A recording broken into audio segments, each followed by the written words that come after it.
It has been a tough weekend for the Orioles in New York. We knew going in on paper it didn't look great, and unfortunately, Birdland on the field has played out that way for 3 days.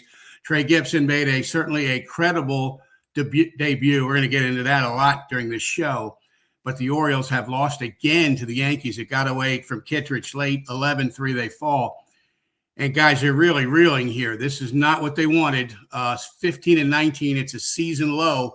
4 games under 500 and 8 games out of first in early May. The Yankees are separating themselves from everybody, including the Orioles, which has been a little disappointing in Birdland here.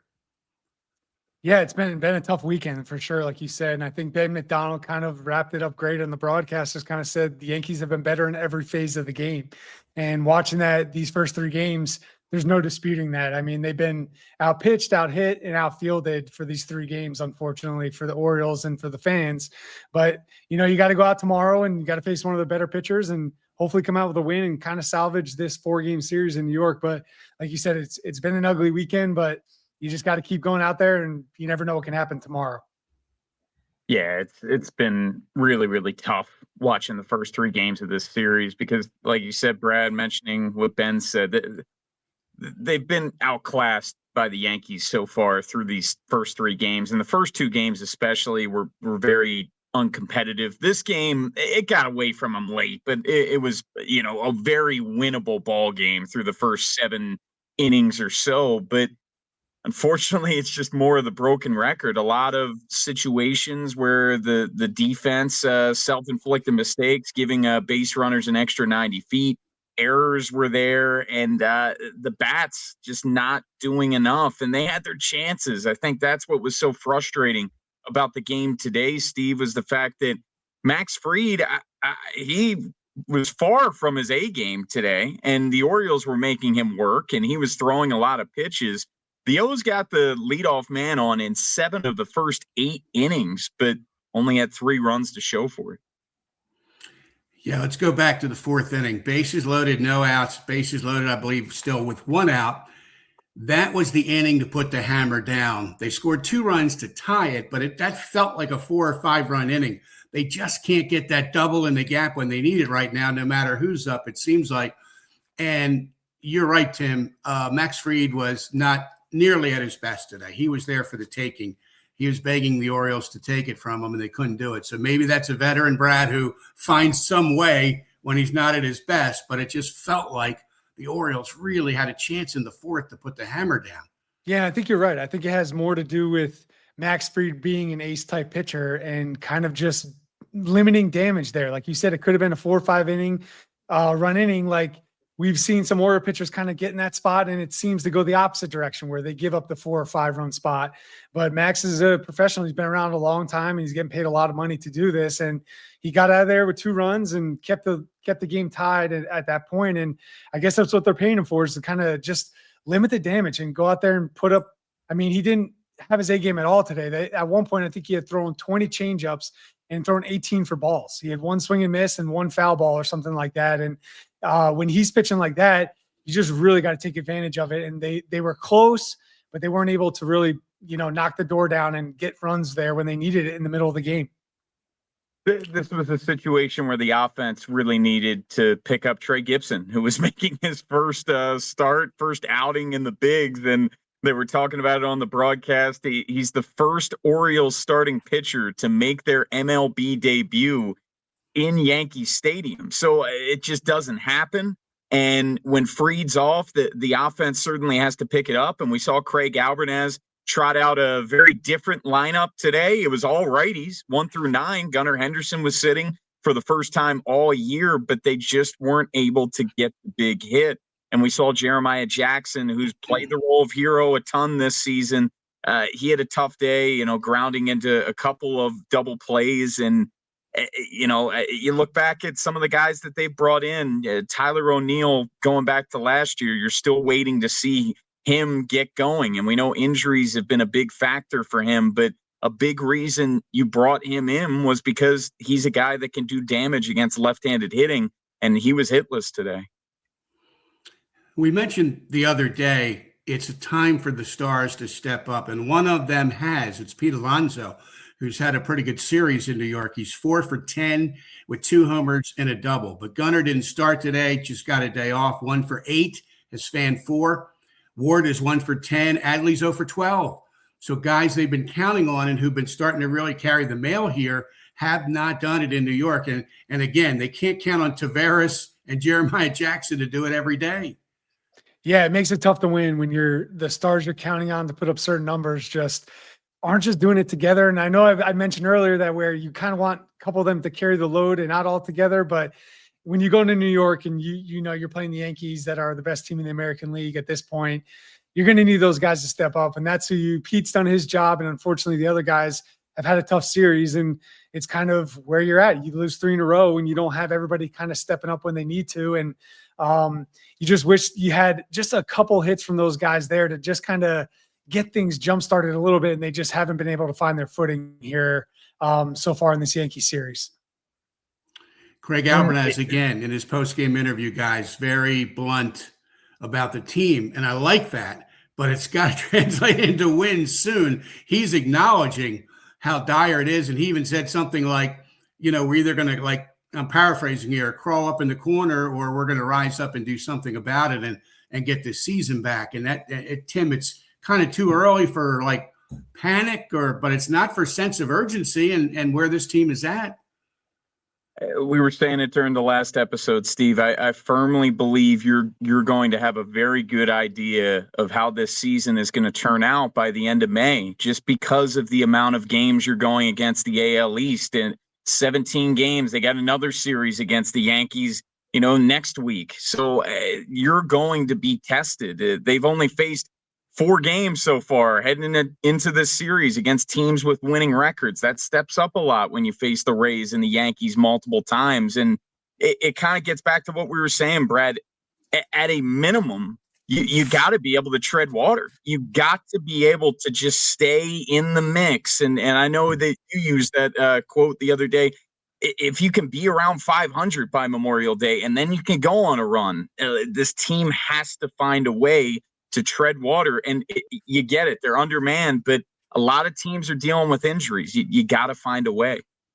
Yeah, I mean, even look at today's game with the Yankees. Ben Rice went out in the middle of that game. So you lose a huge bat there in the middle of the lineup, and their lineup still got big hits there in the 8th inning to really just kind of open the game up. And like you're saying, with the schedule coming up here and you kind of looking at the Blue Jays catching their footing, you just can't fall that far behind these teams, especially when you know you're going to have to play them 13 games during the regular season. And you see where the Yankees are, you know what they're going to be, but the Blue Jays are starting to show what everybody kind of expected them to be this year too. And when you're chasing 2 teams at the top of the division, that's a lot of games there you could end up losing if you don't find your footing pretty fast. And you could find yourself way behind the 8 ball way sooner than you wanted to if you don't get things kind of headed in the right direction. These stats are depressing, Birdland, but they're facts, and they're going to be everybody's game story probably. The Orioles since June 21st, 2025 are 1-11 with 8 straight losses to the Yankees. That is painful to say. It's been painful to watch. We mentioned the other day, 19-20, right? Heading into this series, The last 3 years, they were playing them even. But late last year, Yankees blitzed the O's, and it's carried into this year. So let's see if Monday night they can turn that around. We got a lot to do on Birdland Territory today. We're going to get into Trey Gibson a lot. That was a real positive today, watching what he did with his parents in the stands. The Oriole pitching has struggled to get the 3rd out of innings in this series and during this season. And we're going to touch on that too. So a lot to do today here on Birdland Territory. Dingers presented by FanDuel. As we kind of look ahead to Monday's game, this is another challenge for Oriole batters, man. Cam Schlittler, say that carefully, 4-1. 151 and 7 starts and 2 really good starts against the Orioles last year, guys. And he is tough to hit homers off of. But Samuel Basallo got him last year. He's the only Oriole that's homered in those 2 games. So he might be a good choice to look at here. And he's really been overall, his offense has really picked up these last few weeks. What have you seen from Basallo as he's starting to really settle in and get to major league pitching? Yeah, to me, he looks more comfortable. He looks like the hitter that you had heard about in the minor leagues and that you're expecting to see. To me, my biggest key was seeing him take singles the other way. I feel like he was getting real pull happy and kind of pulling off balls, trying to hit everything to the pull side. But when you're able to hit balls the other way, it kind of just frees you up. It allows you to let the ball travel a little bit further. So on fastballs, you can drive the other way. And if it's a breaking ball, your barrel gets out in front, and those are the ones you start pulling. And as you get more comfortable as a hitter, you start hitting with more power to the pull side, which is what he's going to do. And when he barrels a ball up, every single time he's got a shot for it to go out if it's hit at the right angle. So that's what I saw. I just see him being more comfortable, letting balls travel a little bit longer and hit the ball the other way, which kind of frees up the rest of the field for him. And he's definitely going to be in the starting lineup tomorrow night. After not being in the lineup today, it was 1 through 9 righties, and he ended up pinch hitting late in the game. He didn't start yesterday either, but he came through with a pinch hit there. I still go back to that game against the Royals as the turning point, and I'm going to continue to go back to that date. And are there going to be ebbs and flows? Absolutely. This is his first 162-game season, but since that game on April 20th, the game that the O's won 7-5 in extras, Samuel Basallo is hitting .419. He's got 2 homers, 3 doubles, 6 RBIs, 3 walks, and the strikeouts have been down. I know he had the one game against the Astros where he had 4 Ks, but besides that, I feel like the chase has gone down. He's not pressing nearly as much as he was, and when he was getting really frustrated and snapping that back over his knee, I just think he's a lot more calm, cool, collected, and he's in a roll right now. He really is. He's fun to watch. He's got all fields power. He can hit it out anywhere in any ballpark at any time.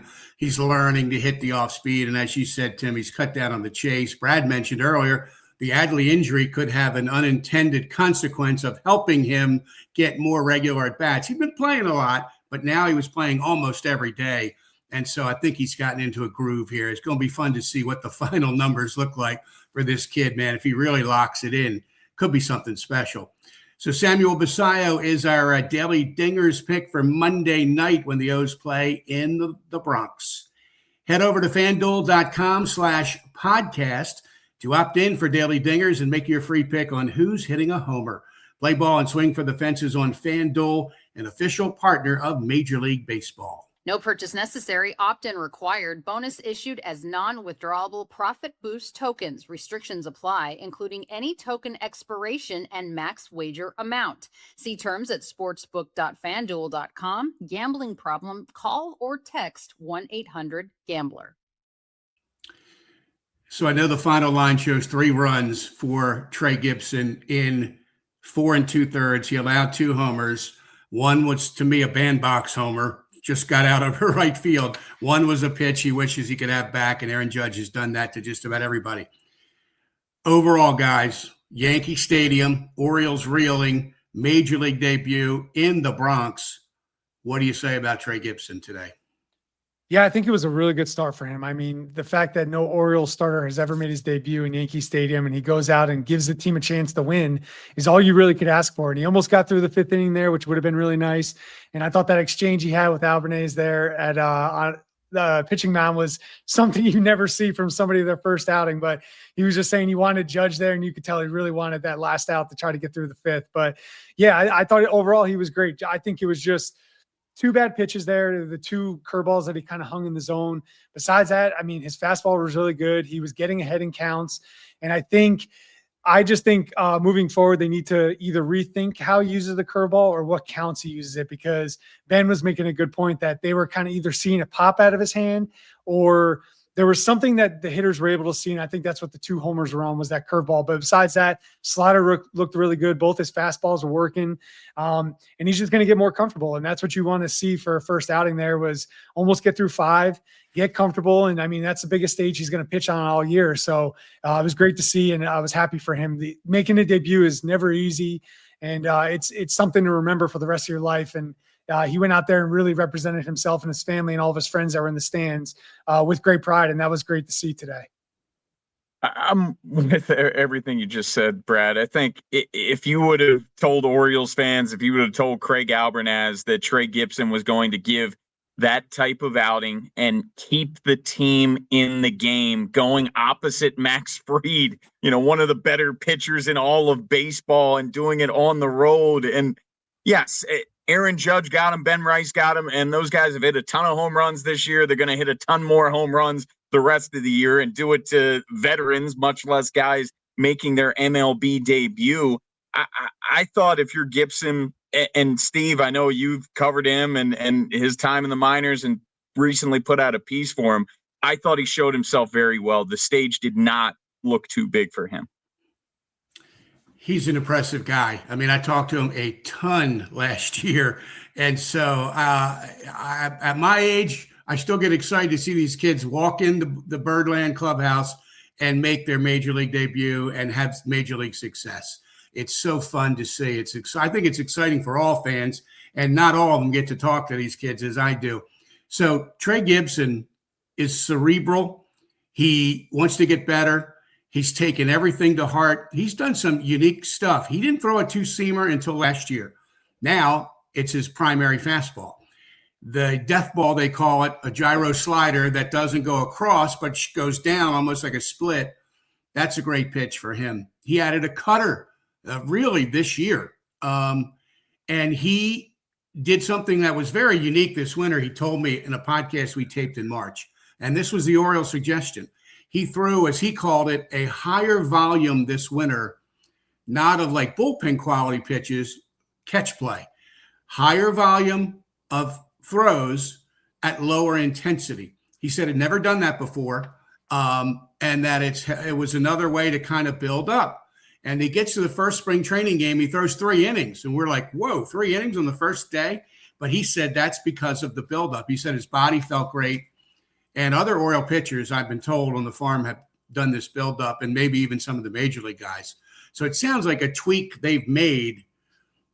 Not bullpen pitches, not high intensity. You're not cutting it loose, but you're just loosening your arm more, Brad. Have you heard? It sounds like not many pitchers are doing that right now, and he has. Yeah, I towards the end of my career, I started hearing guys. I think Max Scherzer was the first one guys kind of used as the example. He really didn't stop throwing all offseason. He kind of kept his arm moving in the normal path, but not at the same intensity. And we heard Dean Kramer a couple starts ago talk about kind of doing the same thing this offseason. And it's just kind of a new wave thing where you kind of keep your arm slot, but you're not going 100% and not throwing off the slope. It takes a little bit of pressure off your arm when you're just playing catch. So it was something I heard towards the end of my career. I think I was just too nervous to try it. I think it was. You're just kind of like an old dog there at the end. So you don't want to do anything too crazy, or you know how to get through the season, how you do it. And I just didn't want to mess with anything, but it definitely sounds interesting. And I think something guys are doing that you just have to be really conscious about not throwing at a certain intensity. And I think that's where the problems can maybe creep up with it, but I get the idea behind it. And Brad, that's where I was going to go with it. So much has been made over the past 5-10 years, just the rise in elbow injuries or shoulder injuries, just pitchers they get hurt constantly. Why do you think that is? Why do you think there's been such a rise? Yeah, I think it's guys are throwing off the mound way too early, way too fast. I think they're trying to throw 100% in January, where when I first got called up, I remember I used to throw in the minor leagues all through December. Buddy Black pulled me in his office and told me, why do you pick up a ball in December? And I was like, that's just the minor league throwing program that we had. So I ended up not starting throwing until January after I first got called up. And it was just kind of, I see these guys now when I was working out at Vanderbilt here in Nashville, they're throwing 95 to 97 miles an hour to 8:30 in the morning. I had done it, at this point, 5-6 years in the majors and kind of knew where I needed to be. So they got me on the track, man. And the hardest pitch I threw the entire winter was like 86. And I didn't know how these guys were able to throw that hard that early. And I think that's what everybody wants to do now. They want to see what the shapes of their pitchers are doing to give them more data to allow them to understand where they are come April. I just always felt like it was too much too early. And I just never really wanted to throw 100% in bullpens anyway, because it was just a bullpen. And it was more seeing from my own eyes what I experienced and what I wanted to see.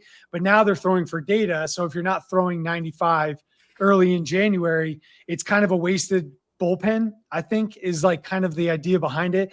But I think that is the reason elbow and shoulder injuries have gone up is just because it's so much so early and guys are just trying to throw so hard so often. But it's what everybody's doing now. And I think if you don't go into spring training ready, they're kind of like, what's going on? You know, are you hurt?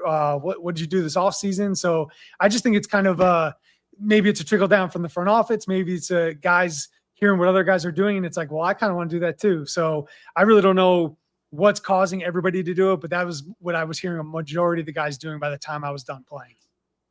Gibson, the 2025 Orioles minor league pitcher of the year. He won the Jim Palmer Award. It's great to see one of their own hold his own against the New York Yankees. The velocity he showed today is what I saw on the farm last year.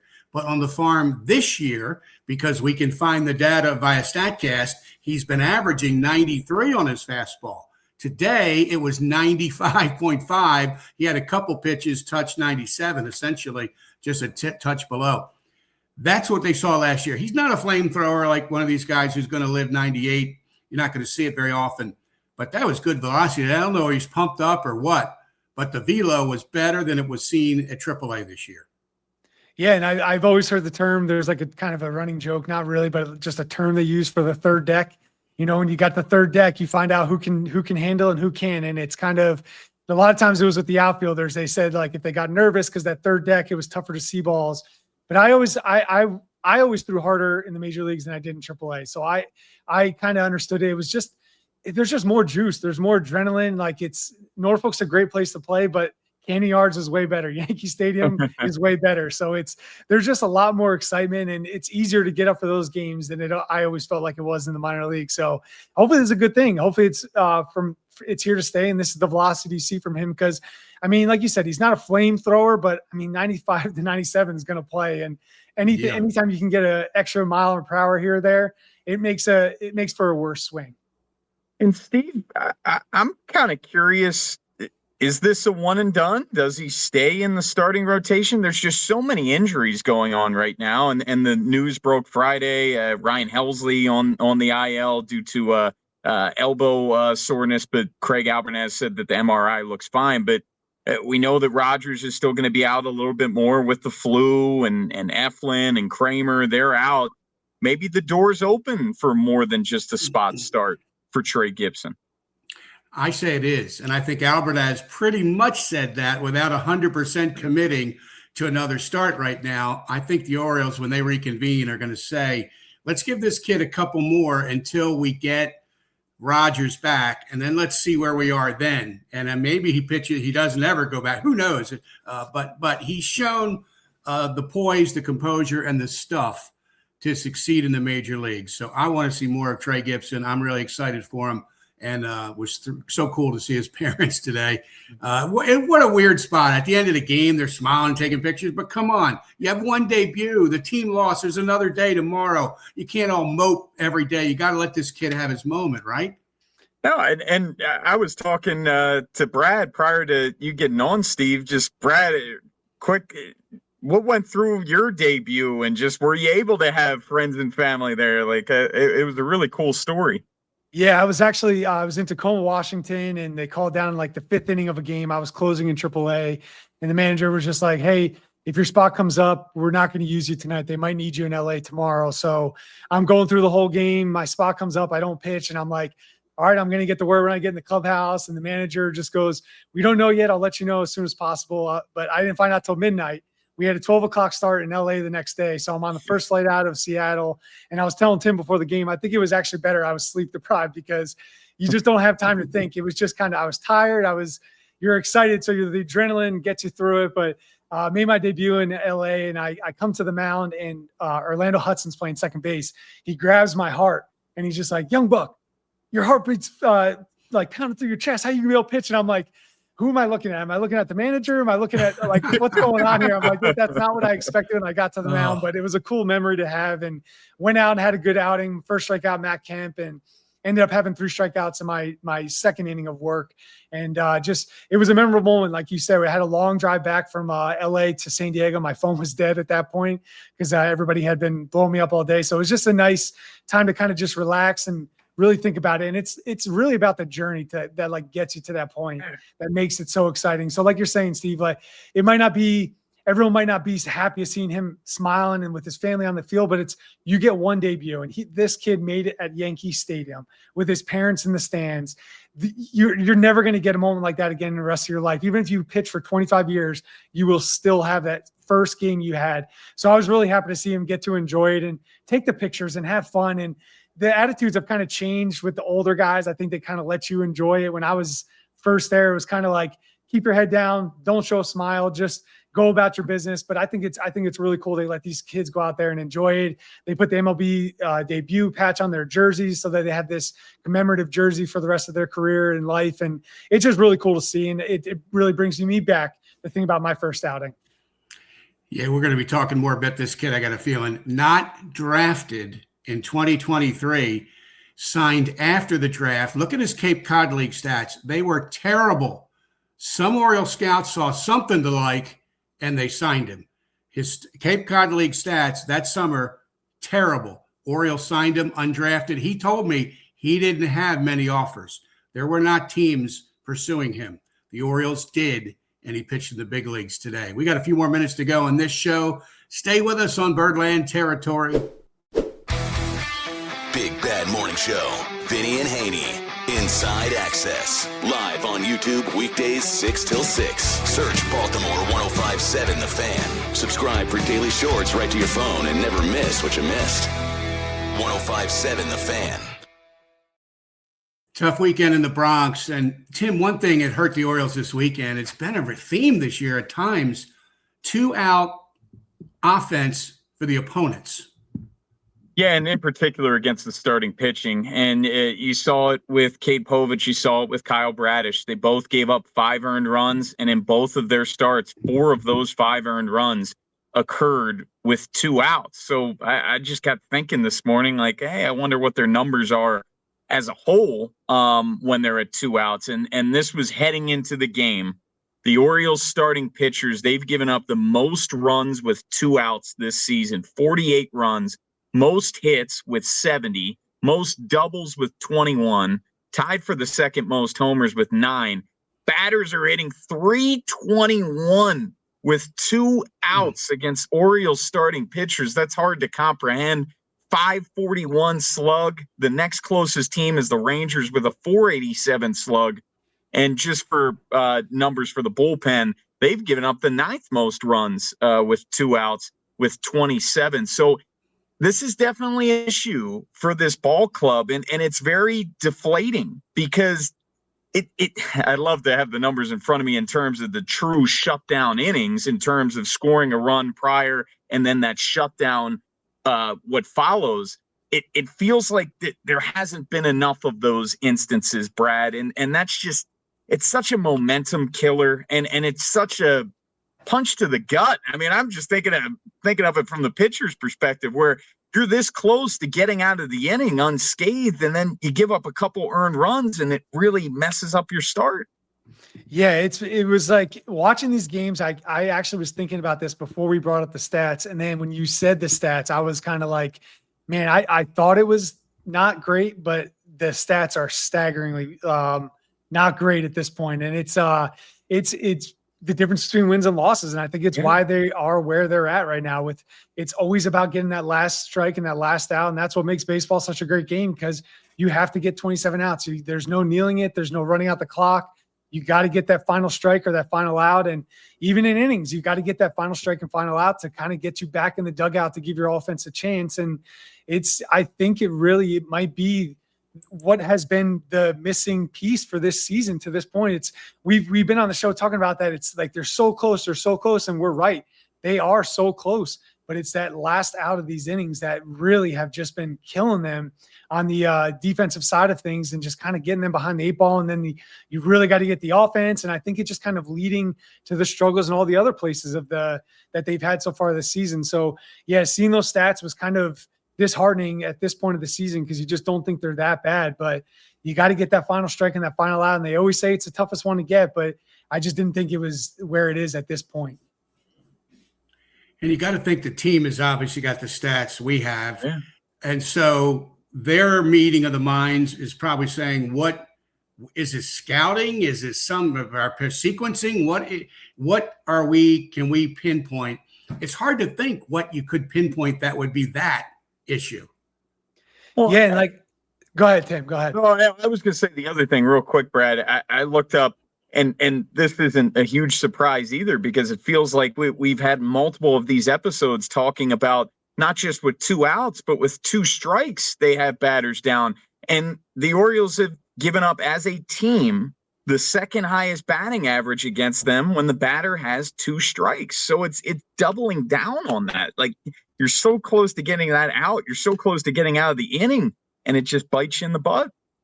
Yeah, and I think it's one of those things where, like you said, Steve, it's not really – I think they know at this point that they're kind of struggling with 2 strikes and 2 outs, but it's what do you do? And it's, I think, pressing too much, trying to make the perfect pitch, and they leave too many pitches over the fat part of the plate. And I think that's been it this series. I mean, outside of the home run balls, I feel like they've done a pretty good job pitching. They're just leaving too many pitches in the heart of the plate, and the Yankees have not missed. I don't think they've missed a single one that's been I would call a bad pitch, and they've done damage on it. It hasn't just been singles, it's been doubles, it's been homers. And that's what's really been the separator of this series, was just not missing the bad pitches when they get a chance to hit it. Well, we covered a lot of ground today. It wasn't always great stuff to talk about, but the job is to talk about the ball club, right? And we've been here a lot. We're cranking out these shows. So, guys, thanks for this one. We'll reconvene here shortly and have another edition of Birdland Territory, and hope the O's fans enjoy the rest of the series and the team gives them something to enjoy Monday night in New York and then on to Miami. So for Brad and Tim, Steve Melewski, thanks for joining us today on Birdland Territory.